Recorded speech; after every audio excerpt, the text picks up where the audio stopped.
সাজেক ভ্যালিতে আমরা পৌঁছানোর পর দ্বিতীয় দিন আমরা যখন মন্টানা রেস্টুরেন্টের পাশে এরকম একটা সিঁড়ি ছিল, সেখানে আমরা অনেকক্ষণ বসেছিলাম। তারপরে আমাদের যে বেবিরা এখানে খেলাধুলা করছে, স্নিগ্ধ খুব মজা করতেছে, এখানে সিঁড়ি দিয়ে উঠে আবার নামতেছে। এখানে আমাদের এই যে বড় বেবিরা হচ্ছে এই যে এখানে একটা হচ্ছে গানের মঞ্চ, এটা মন্টানা রেস্টুরেন্টের সন্ধ্যার দিকে এখানে গান হয়। এখানে আমরা পরের দিন সকালবেলা এসে বসে একটু কিছুক্ষণ সময় কাটালাম। স্নিগ্ধ মোটরসাইকেল পাইলেই কিন্তু উঠে বসে, যে কারো মোটরসাইকেল পেয়েছে তাই উঠে বসেছে। এই পয়েন্টটা হচ্ছে সাজেকের যে মূল যে পয়েন্টটা, অর্থাৎ যেখানে মানুষজন থাকে এবং একটা বাজারের মতো যেখানে মানুষ খাওয়া দাওয়া করে, সেই জায়গাটা। এখানে অনেক রেস্টুরেন্ট আছে, তবে খাবারের মান মোটামুটি সবার একই রকম। এখানে আমরা সকালবেলা নাস্তার জন্য আসলাম। নাস্তা করা শেষ হলে আমরা এখান থেকে চলে যাব হচ্ছে একটু ঘুরতে বের হব। আমাদের গাড়ি রিজার্ভ করা ছিল, সেই গাড়ি দিয়ে আমরা হচ্ছে যাব কংলাক পাহাড় আছে, সেইখানে ঘুরতে যাব। যাওয়ার আগে আমরা সকালবেলা এখানে নাস্তা করার জন্য আসছি। আমরা সবাই এখানে নাস্তা শেষ করে তারপর হচ্ছে চলে যাব কংলাক পাহাড়ের দিকে। তো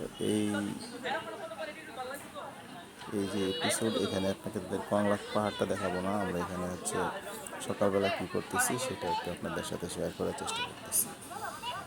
এখানে আমরা যে আসছি, এই মন্টানা রেস্টুরেন্টটা কিন্তু আমরা ঠিক করিনি। এখানকার যে ট্যুরিস্ট আমাদের গাইড ছিল, সেই ট্যুরিস্ট গাইড আমাদেরকে এই রেস্টুরেন্টে সিলেক্ট করে দিয়েছে। আমরা এখানেই 2 দিন খাওয়া দাওয়া করব। সেই 2 দিনের খাওয়া দাওয়ার আজকে দ্বিতীয় দিনে সকালে নাস্তা করার জন্য এখানে আসলাম। সবাই নাস্তা করবো একসাথে।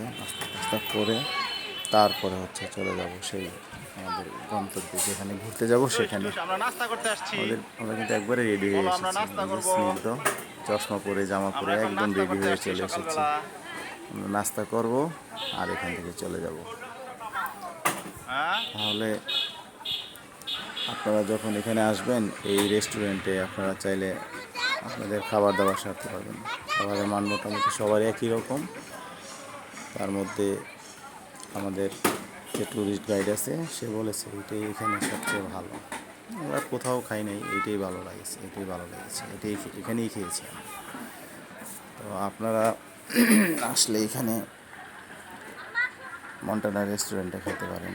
এখানে খাবারের ব্যবস্থা, মানে বসার ব্যবস্থা অনেক বড় আছে। বেশি লোক আসলে আপনারা এখানে খাওয়া দাওয়া করতে পারবেন। এটা হচ্ছে ওদের বারান্দা, ভিতরেও ওদের খাবারের ব্যবস্থা আছে। বারান্দার মধ্যে এরকম অনেকগুলো টেবিল চেয়ার বসিয়ে দিয়েছে। বেশি মানুষ হইলে এখানে যাবে, এই জায়গায় বসে বসে নাস্তা করতে পারবে। আমরা দেখুন অনেকগুলো লোক এখানে বসে বসে নাস্তা করার জন্য আমরা রেডি হচ্ছি।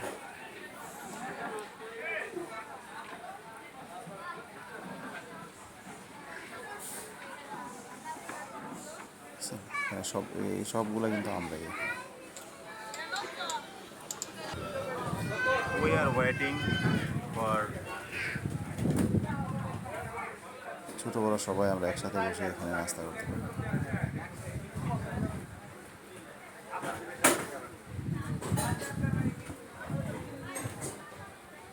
We are waiting for breakfast in Montana restaurant.